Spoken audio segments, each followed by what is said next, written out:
Assalamualaikum warahmatullahi wabarakatuh. Saya dari kelompok 10 akan menjelaskan tentang sistem pencernaan dan sistem urinaria yang beranggotakan yang pertama Hafiz, yang kedua Satul Hamid, yang ketiga saya sendiri yaitu Lili Ramianti, yang keempat Nesti Yolanda, yang kelima Rehan Nabila. Adapun yang pertama yaitu struktur mikroskopis pada sistem pencernaan. Struktur mikroskopis pada sistem pencernaan ini yang pertama yaitu mukosa. Mukosa terdiri dari epitel.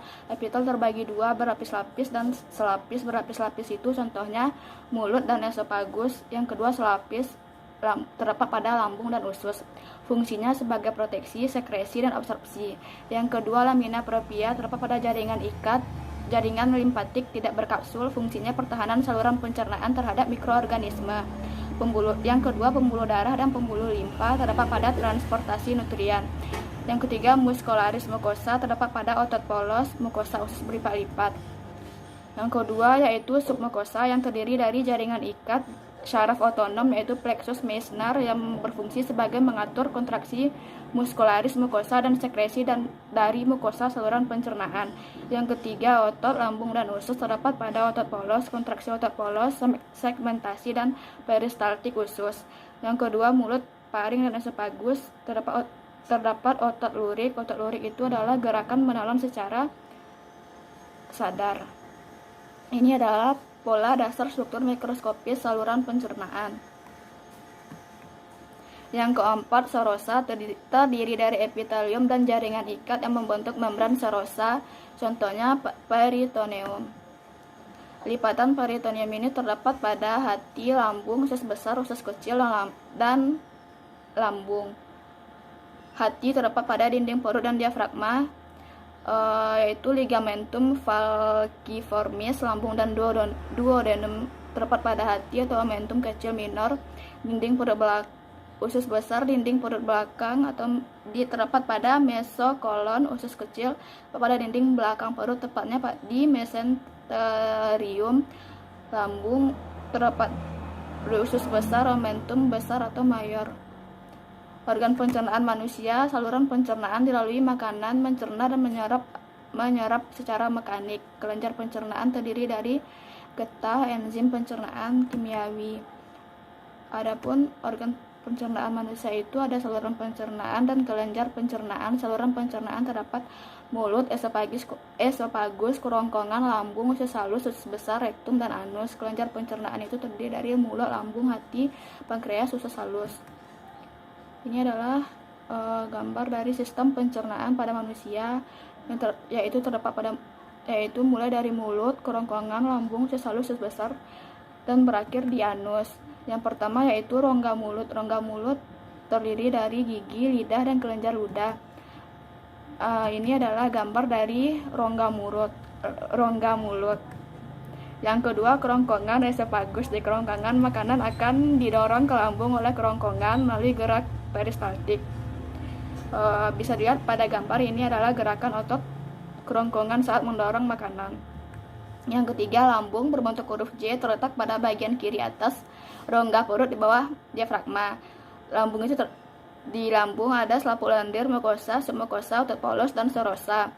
Enzim-enzim pada lambung itu ada 3, yaitu pepsin mengubah protein menjadi pepton, HCl membunuh kuman, renin mengubah protein susu ke kasein.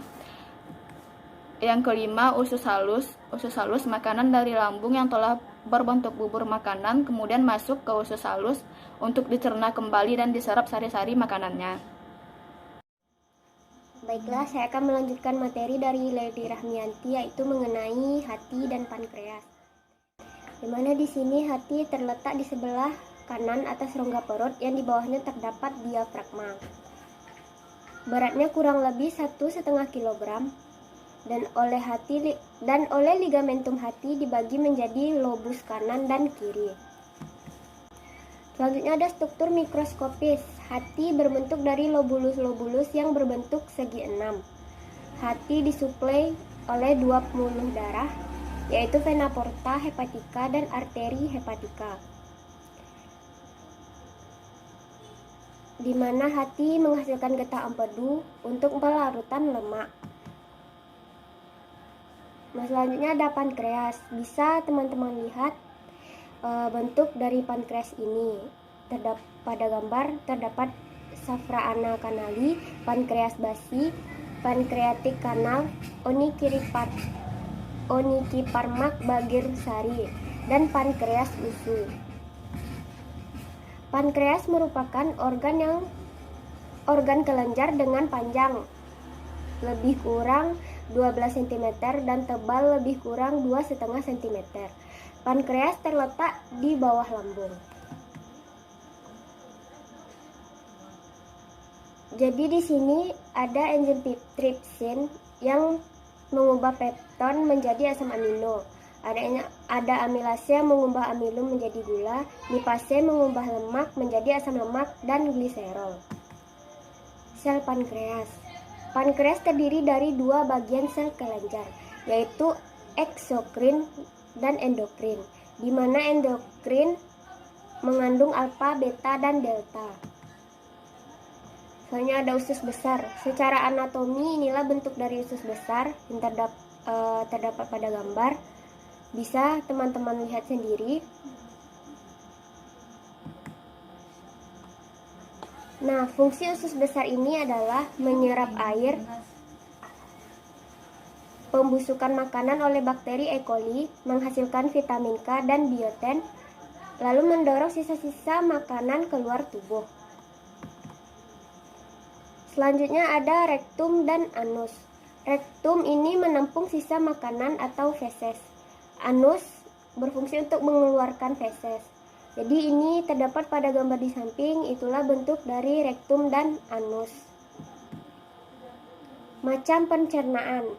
Pencernaan dibagi dua, yaitu pencernaan mekanis dan kimiawi. Pencernaan mekanis, yang pertama itu ada segmentasi, yaitu suatu kontraksi berbentuk cincin yang diikuti relaksasi yang ritmis dari segmen otot tertentu usus halus. Yang kedua ada peristaltik, yaitu kontraksi otot usus halus di belakang cime yang hasilnya akan mendorong cime ke arah usus halus. Yang kedua itu pencernaan kimiawi, di mana suatu proses katabolisme yang memecahkan makromolekul dari makanan seperti protein dan karbohidrat dan juga lemak menjadi molekul-molekul kecil yang dapat diabsorpsi saluran pencernaan makanan, kemudian ditransportasikan melalui kapiler darah dan limfi ke seluruh tubuh. Lalu ada absorpsi. Absorpsi nutrien terjadi terutama di usus halus 90% dan sisanya 10% di lambung dan usus besar. Baiklah, saya akan melanjutkan materi selanjutnya, yaitu beberapa kelainan klinik. Yang pertama yaitu parotitis epidemika, yaitu gondongan dan mumps. Ialah suatu penyakit menular yang menyerang kelenjar lidah, terutama kelenjar parotis. Nah, bisa dilihat pada gambar di slide. Kemudian ada karies gigi, yaitu gigi berlubang. Dapat dilihat pada gambar. Kemudian yang ketiga yaitu muntah. Muntah ialah pengeluaran isi lambung, kadang-kadang isi duodenum, melalui esofagus dan mulut secara paksa. Sebetulnya muntah merupakan suatu refleks dengan jalur impuls pada lengkung refleks. Jadi muntah sebagai berikut ada dua. Yang pertama impuls sensoris berasal dari dinding lambung. Kemudian yang kedua ada impuls motoris dari pusat muntah di medula menuju berbagai organ dengan akibat air ludah disekresikan. Yang keempat ada sendawa dan buang angin, yaitu kentut, berasal dari dua sumber. Yang pertama, gas yang tertelan bersama makanan lebih kurang 500 cc per hari masuk ke dalam fundus dan kemudian disendawakan, yang berbau sesuai dengan bau makanan yang terdapat di dalam lambung.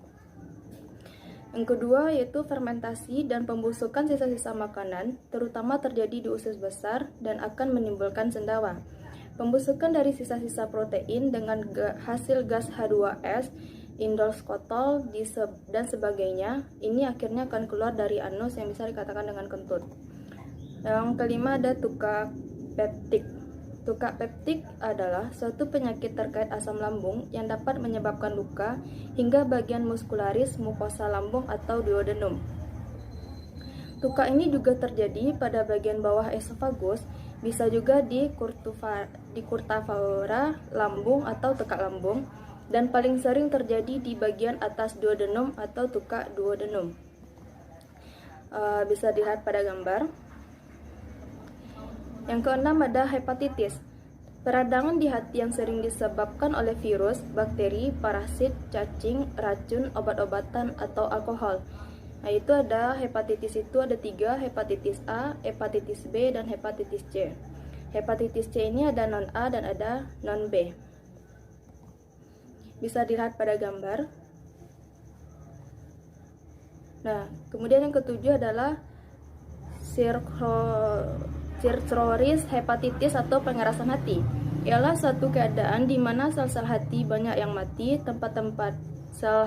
Tempatnya itu di sel-sel hati yang mati ini kemudian diganti oleh jaringan ikat fibrosa atau lemak, sehingga terbentuklah jaringan hati yang benjol-benjol. Dapat dilihat pada gambar. Kemudian yang kedelapan ada radang usus buntu atau appendicitis. Ialah peradangan pada apendik yang paling sering disebabkan oleh bakteri. Faktor yang memudahkan peradangan ini adalah penyumbatan apendik oleh tinja yang mengeras atau zat-zat asing lainnya. Dapat dilihat pada gambar. Yang ke-9 itu laktose intolerance. Beberapa orang tidak dapat memproduksi laktase atau enzim pada usus halusnya, maka laktose, suatu disakarida pada susu, tidak dapat dicernakan dan tidak diabsorpsi. Yang ke-10 diare. Yang ke-11 ada konstipasi sembelit, terutama disebabkan oleh berkurangnya pergerakan peristaltik, itu usus besar. Yang ke-12 batu empedu. Bila kadar kolesterol di dalam cairan empedu dan fosfolipid tidak lagi mampu melarutkan kolesterol dalam bentuk misel, dengan demikian kolesterol akan mengkristal dan berbentuk batu empedu. Pengaruh sirih terhadap kesehatan gigi sebagai alat pencernaan. Nyirih adalah kebiasaan orang di masa lalu mengunyah daun sirih serta beberapa bahan tambahan lainnya seperti pinang atau gambir. Semua bahan-bahan tersebut disatukan dan selanjutnya dikunyah-kunyah dan dihisap. Kandungan minyak atsiri, flavonoid, alkaloid, dan senyawa fenolik dalam daun sirih dipercaya dapat menghambat pertumbuhan bakteri penyebab karies gigi. Nyirih juga bermanfaat bagi kesehatan sistem pencernaan. Pasalnya, air liur berguna untuk mengikat dan melembutkan makanan. Akibatnya, organ pencernaan seperti kerongkongan, usus, dan lambung menjadi lebih sehat. Daun sirih juga memiliki kandungan antioksidan, antiinflamasi, dan antibakteri. Zat-zat tersebut berguna untuk meredakan sakit tenggorokan dan meredakan demam.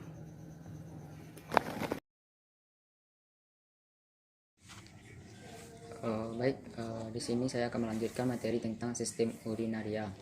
Nah, urinaria ini adalah suatu sistem di mana terjadinya proses penyaringan darah sehingga darah bebas dari zat-zat yang tidak dipergunakan oleh tubuh dan menyerap zat-zat yang masih dipergunakan oleh tubuh.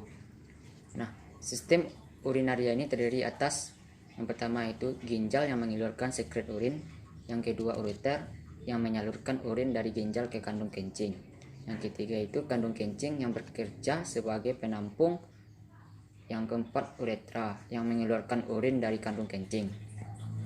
Nah, fungsi utama sistem urinaria ini adalah memproduksi urin, memproduksi eritropoietin, memproduksi renin, mengaktifkan vitamin D.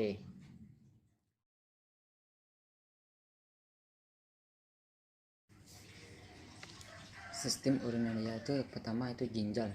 Ginjal adalah organ ekskresi dalam vertebrata yang berbentuk mirip kacang sebagai bagian dari sistem urin. Ginjal berfungsi menyaring kotoran, terutama urea, dari darah dan membuangnya bersama dengan air dalam bentuk urin. Nah, bentuk ginjal ini yaitu berbentuk seperti kacang, terletak di antara garis pinggang, berada di belakang peritoneum di antara D12 dan L3. Panjang ginjal 11-12 cm, lebarnya 6 cm, dan tebalnya 2,5 cm. Nah, panjang dan lebar tebal ginjal ini tergantung pada usia pada manusia. Nah, ginjal kanan terletak sedikit lebih rendah dari ginjal kiri. Selanjutnya itu ginjal diselimuti 3 lapisan jaringan ikat.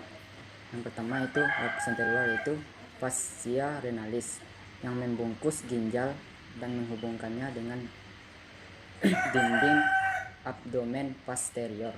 Yang kedua itu bagian tengah yaitu kapsula adiposa yang merupakan jaringan lemak untuk melindungi ginjal dari trauma. Nah, bagian dalam yaitu kapsula renalis yang berlanjut dengan ginjal, yaitu bagian luar yang berwarna merah disebut korteks. Renal korteks adalah jaringan yang kuat yang melindungi lapisan dalam ginjal. Ginjal terdiri dari bagian dalam yang berwarna merah coklat disebut medula. Terlihat di gambar seperti korteks. Korteks merupakan bagian ginjal yang paling luar. Bagian ini dikelilingi oleh lapisan jaringan lemak yang berfungsi untuk melindungi bagian dalam ginjal. Nah, yang kedua itu medula. Medula itu merupakan jaringan halus yang terdapat di dalam ginjal. Yang ketiga itu pelvis renalis, yaitu merupakan bagian ginjal yang terletak di lapisan paling dalam, berbentuk seperti corong, berfungsi sebagai saluran yang menghubungkan ginjal dan kandung kemih.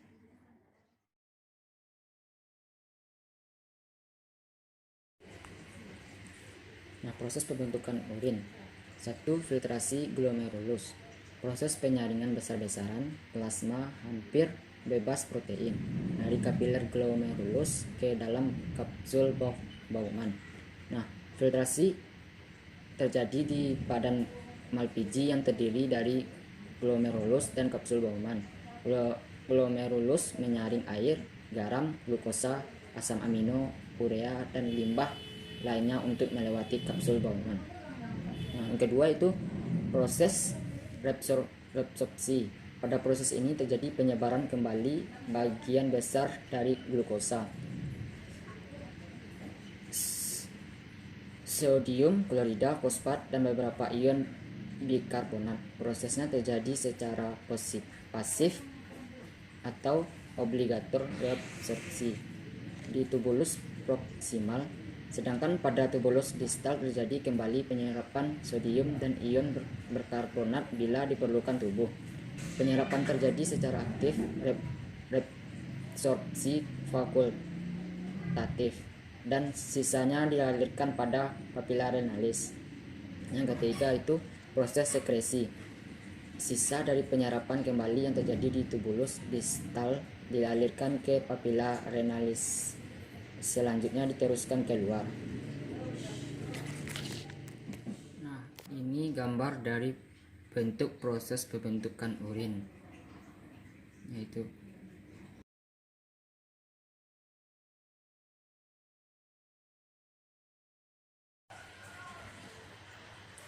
suplai darah ginjal. Ginjal mendapatkan suplai darah dari aorta abdominalis yang bercabang menjadi arteria renalis. Nah, arteria renalis memasuki ginjal melalui hilum dan kemudian bercabang-cabang serta secara progresif membentuk arteri interlobaris, arteri alquata, arteri interlobularis, juga disebut arteri radialis, dan arteriol eferen yang menuju ke kapiler glomerulus, tempat sejumlah besar cairan dan zat terlalut kecuali protein dan plasma. Difiltrasi untuk memulai pembentukan urin.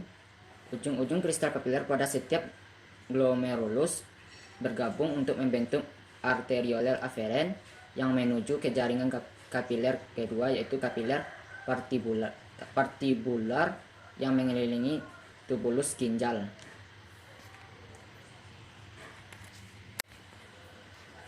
Kemudian kapiler korteks bagian luar dari kapsul ginjal persatu membentuk vena-vena stelacta yang bermuara ke dalam vena-vena interlobularis. Vena-vena mengikuti perjalanan yang sama seperti arteri. Darah dari vena-vena interlobularis mengalir ke dalam vena-vena arcuata, dan dari sini ke vena-vena interlobaris. Nah, vena-vena interlobaris membentuk vena renalis, di mana darah kemudian meninggalkan ginjal. Assalamualaikum warahmatullahi wabarakatuh. Perkenalkan, nama saya Hibzan Nadori. Saya dari kelompok 10 akan mencoba melanjutkan penjelasan dari kelompok saya mengenai sistem pencernaan dan sistem urinaria. Dimana di sini saya kemudian tentang urin. Urin itu mempunyai sifat fisis. Sifat fisis urin itu terdiri dari yang pertama jumlah ekskresi dalam 24 jam itu kurang lebih 1500 cc, tergantung dari pemasukan atau intake cairan dan faktor lainnya. Kemudian yang kedua, warna bening.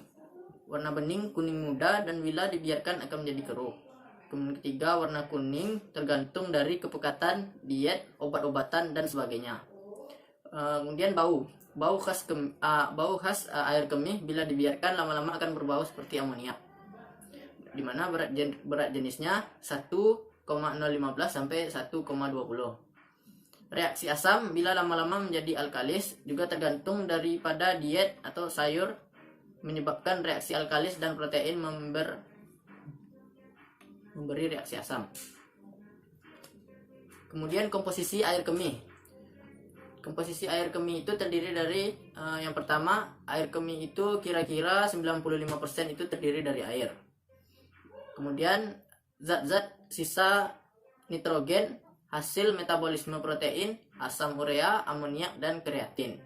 Kemudian air kemih itu juga terdiri dari elektrolit natrium, kalsium, NH3, bikarbonat, fosfat, dan sulfat.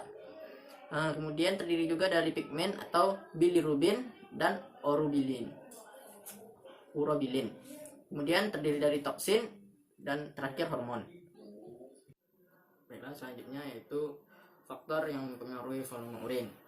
Sini ada 6 faktor. Yang pertama yaitu kekentalan cairan yang ada di dalam tubuh. Yang kedua, faktor yang mempengaruhi volume urin itu yaitu suhu udara. Udara yang dingin. Udara yang dingin itu dapat mempengaruhi volume urin. Kemudian yang ketiga, beberapa obat-obatan yang dikonsumsi dapat memperbanyak pengeluaran urin. Alkohol merintangi sekresi ADH. Kelima itu kopi. Yang keenam itu stres. Kemudian beberapa penyakit yang dapat menimbulkan kelainan-kelainan pada urin, yaitu diabetes. Kedua, glomerulonefritis, kemudian batu ginjal dan trauma ginjal. Keempat, hepatitis atau radang hati. Yang kelima, penyakit hemolitik. Selanjutnya yaitu pelvis urin. Pelvis itu adalah ruangan yang berbentuk corong yang terletak dalam ginjal dan berperan penting dalam proses pengumpulan dan pembuangan urin. Pelvis itu terdiri dari dua bagian. Sejumlah penyakit bisa menyerang area ini dan dapat menyebabkan gangguan pada fungsinya. Beberapa kaliks mayor ginjal bergabung menjadi pelvis, kemudian turun ke bawah membentuk satu aluran disebut ureter. Ureter itu ada dua, kanan dan kiri. Panjang ureter itu sekitar 24-29 cm, terletak retroperitoneal. Akhir ureter memasuki bagian bawah lateral kancung kemih atau vesika urinaria. Struktur mikroskopis dari luar ke dalam struktur ureter terdiri dari yang pertama itu tunika fibrosa, kemudian dilanjutkan dengan tunika muscularis, selanjutnya tunika mucosa. Kemudian vesika urinaria. Vesika urinaria ini adalah suatu organ berongga yang digunakan untuk menampung dan menyimpan urin yang diproduksi ginjal. Vesika urinaria berada di dalam rongga panggul. Pada wanita, itu terletak di antara vagina atau uretrus dan simfisis pubis. Pada pria terletak di antara simfisis dan rektum. Struktur mikroskopisnya itu yang pertama tunika serosa, yang kedua tunika muscularis, yang ketiga lapisan submukosa, keempat lapisan mukosa. Kemudian lanjut uretra. Uretra itu adalah suatu saluran yang menghubungkan dasar kandung kemih dengan dunia luar. Pada pria, uretra ini terletak sepanjang penis dengan panjang 18-22 cm. Pada wanita, terletak antara simfisis pubis dengan vagina dengan panjangnya 3-4 cm. Selanjutnya yaitu proses buang air kecil. Proses buang air kecil itu yang pertama, urin terus-menerus diproduksi oleh ginjal melalui peristaltik ureter, kemudian menghasilkan tekanan hidrostatik dan gravitasi. Urin didorong masuk ke dalam kandung kemih. Kemudian reseptor akan terangsang bila jumlah urin besar dari 200 cc dan menyebabkan impuls naik ke otak yang menimbulkan kesadaran ingin buang air kecil atau kencing. Impuls juga diteruskan ke sel-sel preganglionik parasimpatis yang menyebabkan desor berkontraksi dan sphincter vesica interna berelaksasi, menghasilkan peristiwa buang air kecil. Kemudian kelainan klinik pada ginjal, yaitu ada 4 di sini. Yang pertama itu urolithiasis. Urolithiasis itu atau batu saluran kemih adalah suatu kondisi di mana dalam saluran kemih individu terbentuk batu berupa kristal yang mengendap dari urin. Ini merupakan kumpulan batu saluran kemih, namun secara rinci ada beberapa penyebabnya. Penyebabnya itu yang pertama, nefrolitasis disebut dengan batu ginjal,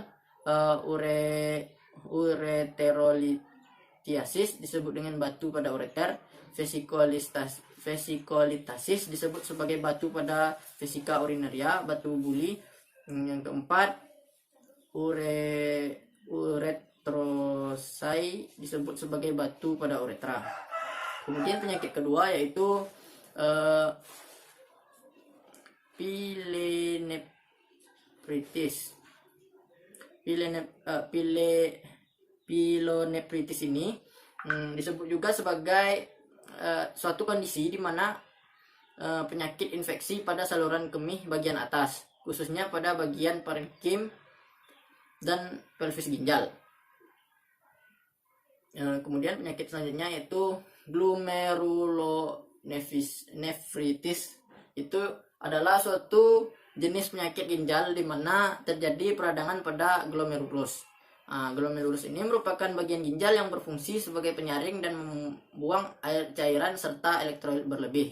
Jika zat-zat sampah dan aliran juga zat-zat sampah dari aliran darah. Kerusakan pada glomerulus ini akan menyebabkan terbuangnya darah serta protein melalui urin. Kemudian gagal ginjal. Gagal ginjal itu kondisi di mana ginjal kehilangan kemampuannya untuk menyaring cairan sisa-sisa makanan. Saat kondisi ini terjadi, kadar racun dan cairan berbahaya akan terkumpul di dalam tubuh dan dapat berakibat fatal jika tidak diobati. Baiklah, itulah penjelasan dari saya. Lebih dan kurang saya mohon maaf. Bila taufiq